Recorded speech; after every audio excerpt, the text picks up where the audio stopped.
За сайн уу? Өнөөдөр та нартай хэдхэн хоногийн өмнө нээлттэй хийсэн Demon City хэмээх Японы нэгэн галгарсан кинод ярьж өгөхөд бэлэн боллоо. Нэрээ сувгаа дэмжээд лайк болон сабаа дараад өгөөрэй манайхаа. Бараг 95% нь саб дараагүй үздэг юм байлээ шүү. За ингээд кинонд орцгоё.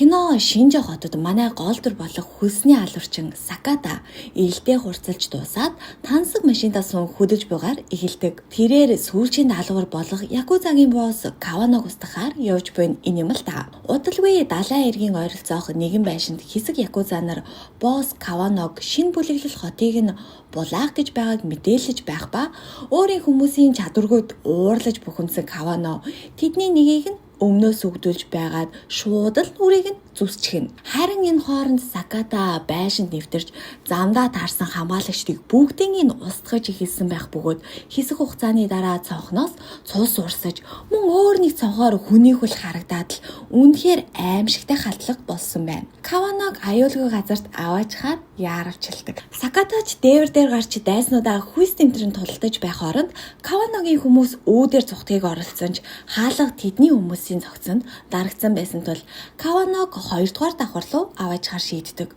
Энэ хооронд Саката гайхалтай элдний чадвараараа түүн рүү довтлон эрэх дайснуудыг нэг нэгээр нь дарж аван тэднийг шатны уруу өнхрүүлсээр байдаг.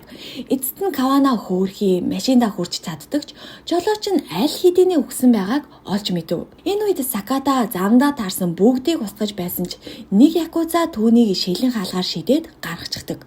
Тэд өрөөний булан бүрээс гартаа тааралцсан зэвсэг, тайвлага зэргийг ашиглан хэрцгий тулаан өрнөөсөр байв. Тулааны явцад Саката унаж дайсан дээр нь гарч хутгалж алахыг завдахад Саката түүний гарыг ил дээрээ тасалчаад үхэх хэмээн тэндэн орхиод яв. Дараа нь тэр Каваногийн унтлагын өрөөнд очиод Кавана түүн рүү бууцсан боловч тэдний хүмүүсийн нэгнийхэн цогцыг ашиглан сумыг амархан хамгаалчихдаг. Айдас давсан Кавано балконоор зугтдаг гэж оролцсон ч эцэст нь Саката түүнийг барьж аваад амийг нь хөнөөчхөөд байж байтал гинт нэг дээрэмчин Сакатаг буутахаар завдах боловч түүнээс өрсөн Сакатагийн ажил зуучлагч Фужита тэр итгэдэг буудан хөнөөчгдөг. Ингээд ажил дууссаны дараа Фужита Сакатад энэ даалгаврын төлбөрийг нөгч цаашид ажлаа үргэлжлүүлэн хийгэж ятгах боловч Саката татгалзаад одоо гэр бүлтэйгээ илүү их цагийг өнгөрөх болно гэд яваад өгдөг. Гэтэл энэ бүгдийг нь алсаас нэг хүн ажиглаад байж идэг. Үүний дараа Саката гэртээ харж эхнэр Аой охин Рё хоёртойгоо орой хоол идэхин өмнө шүршүүрд орчоод хувцас сольж байтал гинэд орилох чимээ гарч яаран гарч ирэхэд жүтэрийн баг зүүсэн дээрэмчид түүний гэр бүлийг барьц залчихсан байж идэг. Тэдэж Сакатад хандаж Каваногийн бүлэглэлийг устгасан явдалд нь талархаж буйгаа илэрхийлдэг. Учир нь одоо тэдний Ким болон Гүми бүлэглэл хотыг тэр жигтэн хяналтандаа авах боломжтой болж байгаа нь энэ аж. Ингээд нэг этгээд охин Рёгийн барьж авах үед Саката түүн рүү дайрч буутахаар завддагч өөр нэг этгээд ширээ рүү буудаж анхааруулхад тэр юу ч хийж чадахгүйгээр ойлгоод газаж орхино. Дээрэмчтэйч үүнийг ашиглан Сакатаг бариад авна. Тэгтэл Рё аавыг минь битгий зовоогооч гээл дээрэмчиг дүлэгтэл аавын охиноо ухасхийн тэрч аваад нулимс урсан өршөөл гуйхад түүний уйлахад залгсан нэгэн ир толгойроо нь шууд л буутчихдаг. Үүнд нь уурлаж хилгэнсэн Саката Рёд зүхтгийг тушаагаад тэндэн рүү дайртал өөр нэгэн ир Рёг мөн буудаад хороочихдаг. Ингээд Саката шоконд орон гашуудаж байх зур бүлэглэлийн толгойлагч түүнд хотод 50 жил тутам нэг удаа хэрцгий аллага үлддэг. Жүтгэр гарч ирдэг тухай түүхийг ярьж эхэлдэг. Тэгээд Ким ба Гүмигийн үүрэг бол тэр жүтгэрөөс хотыг хамгаалах явдал гэдгийг тайлбарлах нь тэр. Гэвч Саката тэдэнд хандаж би нэг л өдөр бүгдийг чинь устгах болно энтергээл амлалт өгч гарна. Толгойлагч нь түүнд бид тэр өдрийг чинь хүлээж байх болно гэж хэлээд Сакатаг мөн буудан амийг нь хөнөөчгдөг. Ингээд удалгүй цагдаа нарч ирж тэдний зогцыг олдог. Тэд Саката, Рё, Аой хоёрыг буудаад дараа нь өөрийгөө өгөөдгсөн гэж таамаглаж гарах нь тэр. Ингээд энэ явдлаас хойш аль хэдийн 12 жил өнгөрчээ. Хотын дарга сунахаараа хэвлэлийнхэнд хандан үг хэлж буйгаар үйл явдал үргэлжлэнэ. Тэрээр Шинжо хотыг гэмт хэрэг ихтэй аюултай газраас хөгжил цэцэглэлтийн төв болон хувирсан гэж тайлбарлана. Тэрээр мөн театр, худалдааны төв, казино бүхий нэгдсэн амралтын бүс байгуулах төлөвлөгөөтэй байгаагаа зарлана. Гэтэл сэтгүүлч Камияма сүүлийн 10 жилд алга болсон болон алдагдсан хүмүүсийн талаар тэр дундаа амралтын бүсийн барилгыг эсэргүүцэж байсан бүлгийн удирдагчийн аллах тантай холбоотой байж магадгүй гэсэн ярианы талаар асуудал хотын дарга сунахаараа тэдгээрийг үндсэлгүй цуу яриа гээл нийт сайхан тэр. Энэ зөр Саката амьд байж байх бөгөөд эмнэлгийн шоронд бүр 12 жил ухаангүй хэвтсэний эцэст суллагтан гарч байгаа нь инээж. Түүнийг Фужита тосч аваад хотын ядуусын хороолдох нэгэн байр руу аваачихсан тэр. Эндээс хотын амьдрал хэвлэлийн хурал дээр ярьж байсан шиг сайхан биш байгаа нь харагддаг. Ингээд хэдэн өдөр өнгөрч Сакатаг Фужитагийн хамаатан рааж асарч халамжилж байдаг ба тэр Сакатаг усанд оруулж хооллож салхилуулахаар авч явдаг байлаа. Нэг орой тэднийг харж явхад гинэт хүл мэдих итгээд тэдэн рүү дайрч Сакатагийн гар руу хутгалчихдаг. Энэ хүн нь олон жилийн өмнө Сакатагаар гараа тасдуулсан итгээд бөгөөд өшөөгөө авахар ирж буйна энэ байж. Гэвч Саката дайралтанд нь ямар ч хариу үйлдэл үзүүлсэнгүй. Нөгөө талд сэтгүүлч Камияма өнөө киноны эхэнд нүрээ зүсүүлээд байсан якузагаас Кимба гүми бүлгийн талаарх мэдээллийг худалдан авч байх нь тэр. Тэрээр Саката руу халдсан өдөр нь амралтын бүс лицензээ авсан өдөртөө давхцаж байгааг мөн энэ бүхэн Сунахаараа хотын дарга болохтой зэрэгцэн ихэлсэн талаар анзаарснаа хэлэхэд гэмт хэрэгтэнч Кимба гүмигийн гол орлого нь хүн худалдаалах хууль бус бодисын 8-аас бүрддэг гэдгийг тайлбарлаж өгдөг. Гэтэл гэнэт маск зүүсэн итгээд машины цонхыг хагалтал ярилцлагч дуусч Камияма айсандаа зогтдог боловч маск дээр араас нь хөөж хоолойг нь хэрчээд амийг нь хөнөөчгдөг. Харин машин дотор байсан задлууг авч гараад буу өгөн өөрийгөө югүйтгийг тушааж амийг нь хөнөөдөг. Энэ үед Фужита гэртээ пинг-понг тоглож байх ба Саката болон Кимба гүми бүлэглэлийн тухай бодож байв. Учир нь тэр Сакатагийн гэр бүлийн мэдээллийг Кимба гүми бүлэгт хэлсэн юм байна л да. Гэхдээ тэднээс ааж болохгүй шүү гэж гуйсан боловч юугээд л үгэнд нь орохов шууд л үл тоосон байж. Үзэгдэл солигдож цагдаагийн газрын дарга Каторо ядуусын хороолт басан дайралтын хохирогчийг шалгахаар ирлээгээд үүдэнд байсан 2 цагдаад мөнгө өгөөд хэсэг амархыг санал болгоод өрөөрөө ортол тэндэн Саката байж идэг. Гэтэл Каторо гинэт жүтгэрийн маск зүүж Сакатад хандан өөрийг нь таньж байна уу гэж асуудаг ба тэр 12 жилийн өмнө гэр бүлийг нь хөнөөсөн Кимба гүмигийн гишүүдийн нэг байж таардаг. Ингээд Каторо хүрмэн дотроосоо тариур гаргаж тэр үед Сакатаг амьд үлдээсэндээ харамсаж байна гээл өглөж гарна. Учир нь 12 жилийн өмнө бүлэглэл Сакатаг амьд үлдсэн гэдгийг мэдсэн ч бүр мөсөн алахгүй байх шийдвэр гаргасан байж л дээ. Ингээд Каторо селфи хийхээр оролдож байх үед Саката хөл дээрээ босч ирэн санамсаргүй унах үедээ Каторог мөн татаж унгаад хоолойг нь боогод авдаг боловч Каторо орны хаалтаар Сакатаг зохиж холдуулаад ухаан алдуулчихдаг. Яг тэр мөчөд хамгаалагч цагдаа нар иргэн ирэх ба Каторож тэднийг өөрийг нь буудчихвэ гэж сэргийлэн маска тавилна. Гэвч цагдаа нар Каторо байна гэд тайвшрах үед өнөөх нь дахин маска өмсөд нэг цагдааг нь барьж аваад нүүр рүү буудаад хөнөөчгөн тэр. Харин нөгөө цагдаа нь үүнийг харсан мөртлөө огтхонч гайхсан шинжгүй байх ба тэрч бас Кимба гүми бүлэглэлийн нэг хэсэг байж таархан тэр.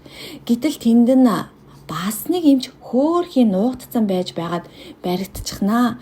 Ингээд түүнийг ч гэсэн буудаж хөнөөгөөд байж байтал Сакатаас ирж Каторо руу үсэрч дайран хоолойг нь боогод авахд туслах цагдаач түүнд туслан тэр гурийн хооронд ширүүхэн тулаа өрнөхөн тэр. Ингээд тулааны эцэст Саката туслах цагдааг цонхоор шидэд Каторог хүнжлөөрөө боож амийн хөнөөж чаддаг. Энэ үед Фужита Раж хоёр эмнэлэгт ирж байх ба Сакатаг гарч явахыг хараад зочирдож орхихон тэр. Сакатач замдаа хоош өрн авч энэ нь түүний гэр бүл хэрхэн хөөгдсөнийг санагдуулж түүнийг улам өшөө хорслоор дүүрэгдэг. Ингээд Сакатагийн амьд үлдсэн мэдээ Кимба гүми бүлэглэлд хүрч хууль бус үйлдвэр болон огтыг худалдаалдаг бүлэглэлийнхэнд ч мөн хүрдэг. Харин бүлэглэлийн тэргүүн энэ мэдээг сонсоод ихэд баярлаж Сакатаг хотод суллагдсан жүтгэр гэж нэрлээд баяраа илэрхийлэн эртний ёслолын бүжиг хийж эхэлхэн тэр. Ингээд удалгүй Фужита Кимба гүми бүлгээс Сакатаг устгаж зогцыг нь авчрах даалгавар бүхий зурвас хүлээн авна. Ингээд тэр Сакатагийн зогцыг ууданд хийж үйлдвэрт аваачиж өгөх ба зогцтой уудыг дамжуулагч шугамар зөөвөрлөж байх үед энэ нь жүжиг байсан байж таран Саката ууднаас гинтэл гарч ирэн хамгаалагчийг зохиж унгаад цааш явна. Энэ үед үйлдвэрийн эзэн Такимото камераар Сакатаг ажилчдтай тулалдаж байгааг хараад хамгаалагчдаа тэдэн рүү гал нэг тушаал өгөхөд үүдний хамгаалагчид шууд гал нисээр Раж тэр дороо амиа алддаг ба харин Фужита шаргацсан ч хариу будаж хамгаалагчдыг устгадаг. Такимото өөрийн бүтээгдэхүүнээс хэрэглэж улмаар Сакатагийн гэр бүлийн хүнээсэн алуурчдын багийнх гэдгийг илтгэх масаг зүүдэг. Энэ зур Саката үйлдвэрийн янз бүрийн хэсгээр дайран өнгөрч замдаа таарлцсан бүхнийг устгаж эхэлнэ. Тэр ойролцоог зүйлсийг зэвсэг болгон ашиглаж хүмүүсийг толгойг хаананд байруулд машинд гэдэл энэ тэнд мөргүүлээл аимшигтай хэдлэг явуулж эхэлнэ. Гэтэл нэгэн ажилтан Сакатаг ажигч машинаар барьж хог дунд хайдаг боловч Саката хутга шидээдэл түүнийг устгаад өөр нэг ажилтан машинаар гал нэхэд Саката түүн рүү үсрэн дайрч бууг нь булан аваад бусдыг нь буудаж хөнөөдөг. Өшөө авах хүсэлтэд авцсан Саката шатаар өсөж өөрийг нь зогсоох гэсэн хүн бүрийг л устгаж байлаа. Тэгээд офисын хэсэгт хүрэхэд Такимото аль хэдийн гадагш гарсан гар утсан дээрээ товчтарч байхыг анзаардаг. Төд удалгүй барилгач тэр чигтээ дийлбэрчгэн тэр. Такимото ч удирдагч руугаа амжилттай устгалаа гэж мэдэгдэж байтал Саката хамгаалалтын хувцлага ашиглан дийлбэрлэлтээс амьд гараад ирдэг. Гэтэл гинэд Фужита хаанаас ч машинтайгаа гарч ирээл Такимотог дайраад газарт өвдөглөн сунгаа Сакатад Кимба гүми бүлэглэлд түүний гэр бүлийн тухай мэдээлэл өгснөө хүлээн зөвшөөрч би үхэх ёстой гээл Саката ямар ч эргэлзээгүйгээр түүнийг буудан хөнөөчгдөг. Үүний дараа тэрээр Такимотог дүүжлээл зодож эхлэхэд Такимото ч удирдагчаасаа хизээж урахгүй гээл инээсээр л байдаг. Шазрун ирээ. За тэгэл тэр мөчөд Такимотогийн утас дуграал Саката удирдагчийнхаа яриаг сонсонгоо Такимотогийн багийг эвдэлж байтал удирдагч нь түүний охин амьд байгаад илчлхэн тэр. Тэгээд мөн бүлэглэлийн удирдагч нь хотын дарга сунахаараа болж таардаг ба энэ бүх гинт хэргийн үйл ажиллагаа нь хотын хөгжлийг авчрах хөрөнгийг бий болгохын тулд хийгдэж байгааг тайлбарладаг. Хэрв Саката охиноо дахин харахыг хүсвэл тэрээр Такимотог явуулах ёстой гэдэг боловч Сакатач үүнийг нь тоолгүйгээр Такимотог хөнөөчгдөг. Ингээд маргааш өглөө нь болж сэтгүүлчэд өнгөрсөн шөнө болсон халдлагын талаар ярьж бүх бурууг л Сакатад тохож эхэлнэ. Түүнийг үйлдвэрийн дэлбэрэлтэнд амиа алдсан хэмээн мэдээлж байх ба үүнийг нь охин Рион үзэж байх ба тэр одоо өсвөр наснд хүрсэн байлаа. Мөн түүнийг бүлэглэлийн өөр нэг гишүүн болох Канта харж хандаж байдаг. Энэ үед сунахаараа Канта руу залгаж Сакатаг олохыг тушаадаг.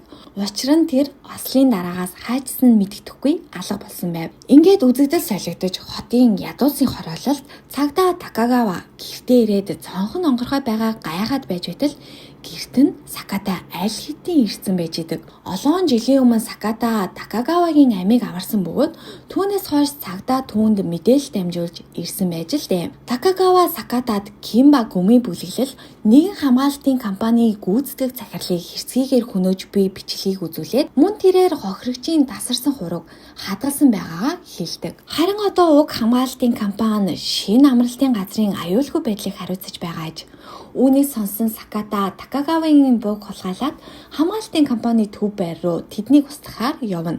Тэнд очмогцоо давхар бүрийн дээрэмчдийн хөнөөсөөр нэгэн жижиг өрөөнд орж иртэл тэнд нь Рио Бодингийн ард нуугдж байх ба Саката хан дээр байрлуулсан охиныхоо зургнуудаар дүүрэн самбарыг олж хардаг. Тэр зургнууд дээр нь Канта охины эцэг болж жүжиглээл баахан зураг хамт ахуулсан байхын тэр яг энэ мөчөд Канта өрөөнд орж ирэн тэр хоёр тулдаж эхэлдэг бөгөөд бөгөөд Рио энэ завшааныг ашиглан цугтаж чаддаг. Ингээд Сакатач Кантаг хүчээр илүүрхэж газар шийдтэл Канта хариу зохиолд өгч Сакатаг ширээгээр цохоод дараа нь түүн рүү буудахыг завддаг. Гэвч Саката сумнаас бултаж бууг нь булаацалтаж эхлэх бөгөөд тэр үед Канта Сакатад эхнэрийг хөнөөсөн хүн гэдгийг илчлээд буудах гэтэл бууг хатсан байсан тул Саката энэ бүхнийг дуусгахаар завдна. Гэвч гинэт Рио эргэн ирж Кантаг аава хэмээн дуудан сургалтынхаа ном сумаар өөрийн тэрсэн эцэг Саката руугаа харавчихдаг.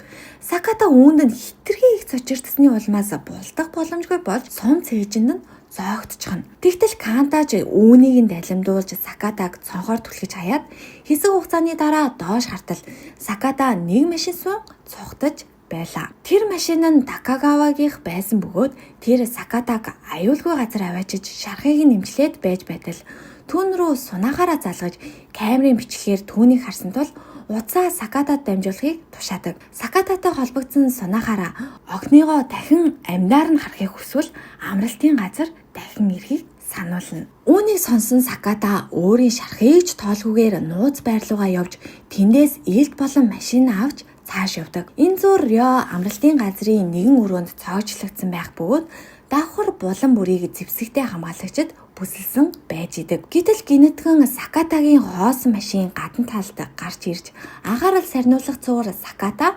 нууцаараа дотгош нэвтэрж илт болон гар бугаараа дээрэмчдгийг хөнөөж эхлэхэн тэр Саката цааш шатаар өгсөн замд таралсан бүх хүнийг хүүс тэмтэрч байлаа. Тэр ихэнх дээрэмчдийг амархан дийлж байсан ч удалгүй өөртөө энэ тэнцүү тулалдах дайсантай тулгарч уугэр Сакатаг шархтуулж чадсан ч эцэст нь амь эрсдэх нь тэр. Өвдөлтийг үл анзааран Саката үргэлжлүүлэн тэмцээд эцэст нь нэг юм Кантагийн эсрэг тулалдахад хүрдэг. Тэдний ур чадвар ихэндээ тэнцүү мэт санагдавч Саката дайралтуудаас чадварлагаар булдах зур Канта Сакатаг өдөн Риогийн талаарх эвгүй зүйлсийг ярьж эхлэхэн тэр. Тэгээд Канта Сакатаг хутгалж алах шахах бөгөөд Саката түүний хутгийг гараараа барьж аван Кантагийн нүд рүү дүүрээд түүнийг ухаан алдуулчихдаг. Гэвч өөр олон дээрэмчэд түүн рүү дайрч Саката дээд давхарт хүрэх үедээ бараг л ухаан алдах төгөж байлаа. Ингээд сүүлийн өрөөнд ортол тэнд нь ашгүй нэг юм Рио байх бөгөөд тэр Сакатаг танихгүй хിവэрэл байдаг. Саката анхаарлаа сарниулсан байх тэр мөчөд бас нэгэн масктай этгээд болох Жин түүн рүү гиндүүлэн дарж ухаан алдуулдаг. Төд уталгүй Сакатаг Сунахарагийн өмнө авчирч тэрээр Риод хотын чөтгөр химээх домгийн талаар ярьж эхэлнэ. Сунахара Сакатаг тэрхүү чөтгөр болоосай гэж хүсэж илдээ гарган Риог алхаар зэхэж байтал гинэт Такагава галт зэвсэгтээ дайрч орж ирэн хамгаалагчдын дийлхийг нь хөнөөж өгдөг. Харин Сунахара тэднээс нэгийг нь бамбай болгон ашиглаж өрөөнөөс гарч амждаг. Тэр үед Саката Риогийн нэрийг дутахад түүний үгс Риогийн ой санамжийг сэргээж тэрхүү аимшигт явдал болсон өдөр бууны сум түүний тоглоомонд туссан болохыг сандаг. Рио хурдхан цогтож Такагаватай хамт нуугдахад Саката Жинтэй тулалдаж эхэлнэ. Жин төмөр саваа ашиглан тулдах бөгөөд Сунахара энэ тулааныг сонирхон ажиглаж байлаа. Жин Сакатаг амархан илүүрхэлж Саката зөвхөн 1-2 цохилтол өгч чадсан бол харин Жин түүнийг үргэлжлүүлэн цогсоор байдаг. Саката олон удаагийн цохилт авсны дараа эцэст нь боломж гарч Жинийг хутгалаад шат руу шидчихнэ. Сунахара Жин дээр ирэн багийг нь авч хаяад тэрээр өөрийнх нь ихэр ах болох нь илэрхэн тэр. Гэхдээ Жиний нүүрэнд түлэгдсэн сорио байдаг. Үүний дараа нэгэн дурсамжинд тэд багада тусдаа өссөн ч дахин олдсны дараа Жин Сунахарагийн төлөө юу ч хийхэд бэлэн болж бүр хүний аим хүртэл хороодог байсныг харуулдаг. Тэр үед Такагава Риогийн хамт барилгаас гарах гэж оролдож байсан ч Рио эргэн очиж аавыгаа хайхаар шийддэг. Энэ хооронд Сунахара өөрийн багийг зүгээд Сакататай тулдаж эхлэхэн тэр Саката аль хэдийн хүнд шархацсан байсан учраас Сунахарад түүн рүү амархан дэрж эцэст нь нэг гарыг нь тасдчихдаг. Гэвч энэ нь Сакатаг цогсооход хангалттай биш байв. Тэрээр сул дорой битээж урагш тэмүүлж эцсийн хүчээрээ дайрахыг оролцоор л байдаг. Сунахара түүний бүх цохилтыг хааж чадсан ч Саката үнэхээр хотын чөтгөр болсон хараад сэтгэл нь хөдөлж эхэлнэ. Тэгээд гинэт хоёул зэрэг бие биерүүгээ дайрах энэ мөчийг ашиглан Саката Сунахарагийн багийг авч хаяад эцэст нь түүний толгой руу зохиж амийг нь хөнөөж чаддаг. Харин энэ бүхнийг Рио харж байх ба тэрээр Саката руу ойртох мөчид гай газар дороос гэгчээр Канта дахин гарч ирээл Сакатаг буудаад унгаачихдаг. Үүний дараа Канта Риогийн эргэн нэгдхийг оролдох боловч Рио одоо өөрийн ээжийг Канта хөнөөсөн гэдгийг сансан учраас түүнийг үзэн ядаж буйгаа илэрхийлдэг. Гэвч энэ мөчид Саката Кантагийн ард гарч ирээд ил дээрээ Кантаг бүрэн мөсөн дуусгаж орхино.